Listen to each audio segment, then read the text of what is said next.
దైవ మర్మములు సహోదరుడు భక్త సింగ్ గారి యొక్క అనుభవంలో దేవుడు ఆయనకు బయలుపరిచిన దైవ మర్మములు. ఈ దినభాగము ఫిబ్రవరి 23 చదువుచున్నాను. నేను జయించి నా తండ్రితో కూడా ఆయన సింహాసనం నందు కూర్చుని ఉన్న ప్రకారము జయించు వానిని నాతో కూడా నా సింహాసనం నందు కూర్చుండనిచ్చేదను. ప్రకటన గ్రంథము 3వ అధ్యాయము 21వ వచనము. పరిశుద్ధ స్థలము భూలోకంలో సంఘమునకున్న కర్తవ్యమును గూర్చి మాట్లాడును. అతి పరిశుద్ధ స్థలము సంఘమునకున్న పరలోకపు కర్తవ్యమును చూపును. ఇది క్రీస్తు సంఘమునకున్న రెండంతల బాధ్యత. మనము ఈ లోకములో కొన్ని బాధ్యతలను నిర్వహించవలెను. అదే సమయంలో పరలోక సంబంధమైన బాధ్యతలు కూడా మనకు గలవు. ఈ రెండును కలిసిపోవలెను.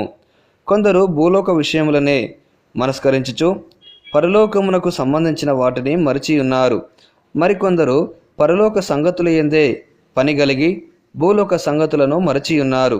ఈ లోకంలో మనకివ్వబడిన బాధ్యతలను నమ్మకముగా నిర్వర్తించి ఎదుర్కొను ప్రతి కష్టమును జయించినచో మనము కూడా ఆయనతో పాటు ఆయన సింహాసనం మీద ఆసీనులము అగుదుము.